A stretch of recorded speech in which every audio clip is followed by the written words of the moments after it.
नमस्कार मित्रांनो, स्वागत आहे तुमचं आपल्या YouTube चॅनलवर। मित्रांनो, तुम्हा सर्वांना मकर संक्रांतीच्या हार्दिक शुभेच्छा। मित्रांनो, नवीन वर्षात घर बांधण्याचा निश्चय करणार असाल तर मित्रांनो, शासनामार्फत आता चालू घडीला महाआवास अभियान राबवलं जात आहे। 1 जानेवारी पासून या महाआवास अभियानाला शासनामार्फत सुरुवात करण्यात आलेली आहे। या अभियानांतर्गत महाराष्ट्र शासनाकडून 20 लाख घरकुले दिली जाणार आहेत। तर अतिशय मोठ्या प्रमाणावरती ही घरकुले वाटप होणार आहेत। याच्यामध्ये आपल्याला सहभाग घ्यायचा असेल तर सगळ्यात महत्त्वाचा मुद्दा आपला त्या ठिकाणी अर्ज जाणं खूप गरजेचं आहे। आपण जर घरकुलासाठी पात्र ठरणार असाल तर नक्की आपल्या ग्रामपंचायतमध्ये आपला अर्ज दाखल करायचा आहे। चालू वर्षामध्ये नक्की आपल्याला घरकुलाचा लाभ मिळू शकतो। यासाठी सगळ्यात महत्त्वाचा मुद्दा येतो तो म्हणजे मित्रांनो कागदपत्राचा। घरकुलाचा लाभ घ्यायचा असेल तर आपल्याला कोणकोणती कागदपत्रे त्या ठिकाणी जमा करावी लागतील, प्रकरणाला जोडावी लागतील। तर याच कागदपत्रासंदर्भात आपण सविस्तर माहिती सांगणार आहे। कोणतेही घरकुल असू द्या मित्रांनो, आपल्याला कागदपत्रे सेमच असतात। थोडेफार बदल असतील परंतु जेमतेम सर्व घरकुलांना सेम कागदपत्रे आहेत। अटी नियम सुद्धा सेम असणार आहेत। फक्त जास्तीत जास्त जाती प्रवर्गाचा फक्त फरक याच्यामध्ये पडतो। त्याच्यामुळे हा मुद्दा मित्रांनो तुम्हाला पुढे मी व्हिडिओमध्ये व्यवस्थित समजून सांगेन। त्याच्यामुळे व्हिडिओ मित्रांनो शेवटपर्यंत पहा। चॅनलवरती नवीन असाल तर चॅनलला सबस्क्राइब करून ठेवा। अशाच महत्त्वपूर्ण अपडेट तुम्ही वारंवार आपल्या चॅनलवरती पाहू शकता। तर मित्रांनो, घरकुला संदर्भात सविस्तर चर्चा करायला सुरुवात करूया। मित्रांनो, घरकुलामध्ये आपल्याला शासनामार्फत 1,50,000 रुपयापर्यंतचं अनुदान मिळू शकतं। हे अनुदान कशा स्वरूपात असतं तर मित्रांनो, बांधकामासाठी आपल्याला 1,20,000 रुपये दिले जातात।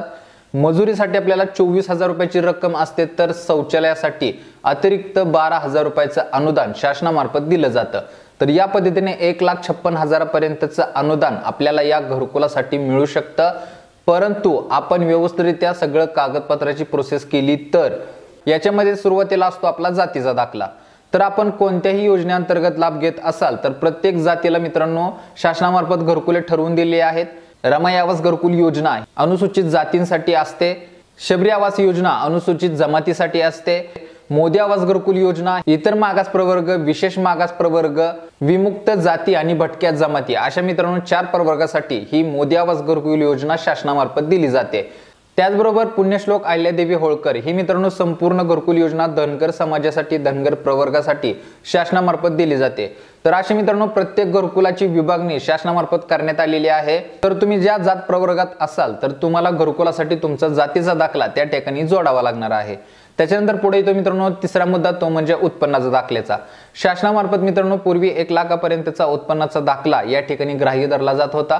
परंतु आता याच्यामध्ये वाढ करून 1,20,000 पर्यंतचं उत्पन्न तुम्ही या घरकुलासाठी देऊ शकता। म्हणजेच 1,20,000 रुपयाचा तहसीलदारांचा दाखला तुम्ही या प्रकरणासाठी जोडू शकणार आहे। त्याच्यानंतर मित्रांनो पुढे चौथा मुद्दा आहे तो म्हणजे आपल्या ग्रामसभेचा ठराव। ज्यावेळेस आपलं संपूर्ण प्रकरण आपण तयार करतो, सगळी कागदपत्रे जोडतो आणि मंजुरीसाठी आपल्या ग्रामपंचायतमध्ये देतो किंवा चेकिंग करण्यासाठी ग्रामपंचायतमध्ये देतो, त्यावेळेस ग्रामपंचायत तुमचं संपूर्ण प्रकरण चेक करून तुमचे संपूर्ण डिटेल व्यवस्थित आहे का, तुमच्या फॉर्ममध्ये कोणत्या चुका तर नाहीत ना, हे चेक केलं जातं। आणि चेक केल्यानंतर तुम्ही जर परिपूर्ण असं प्रकरण तयार करून दिलं असेल तर ग्रामसभेमार्फत तुम्हाला घरकुलासाठी मंजुरी दिली जाते आणि ग्रामपंचायतचा एक ठराव त्या ठिकाणी प्रकरणाला जोडला जातो। त्याच्यानंतर मित्रांनो पुढे आहे, जर तुम्हाला घरकुल हवा असेल तर तुमच्या जवळ मित्रांनो स्वतःची जागा असणं खूप गरजेचं आहे। जर तुम्ही घरकुलाचा लाभ घेत असाल तर तुमच्या नावावरती सातबाऱ्यामध्ये जागा किंवा तुमच्या नावाचा घराचा उतारा, कच्च्या घराचा उतारा या ठिकाणी मित्रांनो मी सांगू इच्छितो। कारण की जर प्रकरण आपल्याला हवं असेल तर पक्क्या घरावरती घेता येत नाहीये। तुमच्या घराची नोंद कच्ची असणं गरजेचं आहे, जी तुम्हाला ग्रामपंचायतमध्ये गेल्यानंतर उतारा काढल्यानंतर त्याच्यामध्ये चेक करावं लागणार आहे।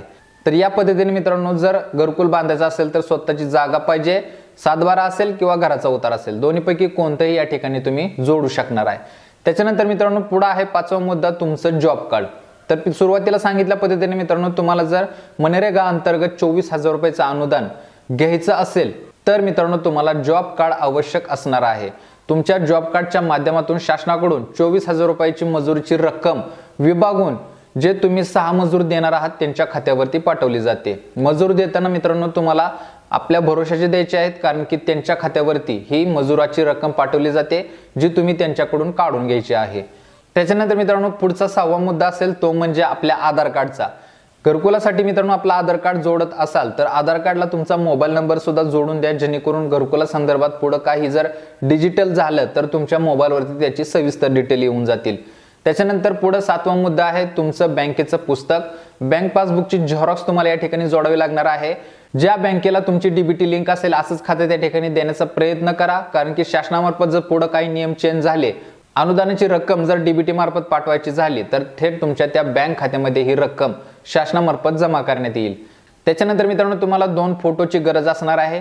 एक म्हणजे तुम्ही ज्या घरामध्ये किंवा जागेमध्ये राहत आहात तर त्या जागेचा फोटो किंवा त्या कच्च्या घराचा फोटो, तर हा एक फोटो लागणार आहे। आणि दुसरा फोटो ज्या ठिकाणी तुम्हाला घर बांधायचं आहे तर त्या मोकळ्या जागेचा फोटो, लाभार्थ्यासह हा फोटो काढायचा आहे। तर हे 2 फोटो तुम्हाला या प्रकरणामध्ये अर्जामध्ये चिटकावे लागणार आहेत। अर्ज तुम्ही पाहिल्यानंतर तुम्हाला त्याच्यामध्ये संपूर्ण डिटेल समजून जाईल। त्याच्यानंतर मित्रांनो शेवटचा मुद्दा येतो तो म्हणजे रेशन कार्डचा। तर मित्रांनो आपल्या कुटुंबामध्ये आपल्या घरामध्ये किती लाभार्थी आहेत किंवा यापूर्वी आपण जर घरकुलाचा लाभ घेतला असेल तर शासनाला त्याच्यामध्ये चेक करायचं असतं। आपल्या कुटुंबासाठी मित्रांनो हे सेपरेट घरकुल जे आहे ते दिलं जातं। जर एकत्रित कुटुंब असेल तर तुम्हाला एकाच रेशन कार्डवरती एकच घरकुल घेता येतं। जर तुम्हाला विभक्त कुटुंबामध्ये विभक्त घरकुल घ्यायचे असतील तर तुम्हाला रेशन कार्डची फोड करावी लागेल, तरच तुम्हाला वेगळे असे घरकुल शासनामार्फत दिले जातील। त्याच्यामुळे मित्रांनो जास्तीत जास्त प्रयत्न करा ज्यावेळेस तुम्ही घरकुलासाठी अर्ज करचाल त्यावेळेस तुमचं सेपरेट रेशन कार्ड असावं, जेणेकरून इतर लोकांना याचा त्रास होणार नाहीये। तर मित्रांनो ही काही महत्त्वाची 7-8 डॉक्युमेंट आहेत जे मित्रांनो घरकुलासाठी तुमच्या जवळ आवश्यक असणार आहेत। जर ही डॉक्युमेंट तुमच्या जवळ असतील तर मित्रांनो नक्कीच तुम्ही कोणत्या ना कोणत्या घरकुलांतर्गत नक्की लाभ घेऊ शकणार आहे। घरकुल तुम्हाला चालू वर्षामध्ये 100% मंजूर होणार आहे। त्याच्यामुळे मित्रांनो लवकर प्रयत्न करा की आपली कागदपत्रे कशा पद्धतीने आपल्याला गोळा करता येतील। जर कागदपत्रा संदर्भात तुम्हाला कोणत्या प्रकारची अडचण येत असेल किंवा समजलं नसेल तर आपल्या कमेंट बॉक्समध्ये नक्की कमेंट करायला विसरू नका। त्याच्यामध्ये तुम्हाला सविस्तररित्या मी डिटेल सांगेन। त्याचबरोबर जर अडचण आली असेल तर त्यावरती सुद्धा व्यवस्थितरित्या उत्तर मी देण्याचा प्रयत्न करेन। तर ही मित्रांनो चालू एक अतिशय महत्त्वाचे अपडेट आहे। चालू वर्षामध्ये मित्रांनो शासनामार्फत अभियान सुरू झालेलं आहे, भरपूर घरकुले मिळणार आहेत। त्याच्यामुळे या घरकुलामध्ये आपला नंबर लागावा आहे याच्यामुळे आपण प्रयत्न करायचा आहे। प्रयत्नासाठी मी कागदपत्रे दिलेली आहेत, कागदपत्रे लवकरात लवकर गोळा करा। कागदपत्र गोळा झाल्यानंतर तुम्ही संपूर्ण असं प्रकरण तयार करा, प्रकरण तयार करून आपल्या ग्रामपंचायतमध्ये द्या। तर मित्रांनो आजच्यासाठी येथेच थांबतो। जास्तीत जास्त लोकांपर्यंत आपला व्हिडिओ पोहोचवा, जेणेकरून त्यांना सुद्धा घरकुला संदर्भात व्यवस्थितरित्या अपडेट कळून जातील आणि ते सुद्धा घरकुलामध्ये सहभाग घेतील। तर मित्रांनो भेटू पुढच्या व्हिडिओमध्ये नवीन अपडेटसह, नवीन माहितीसह। तोपर्यंत धन्यवाद।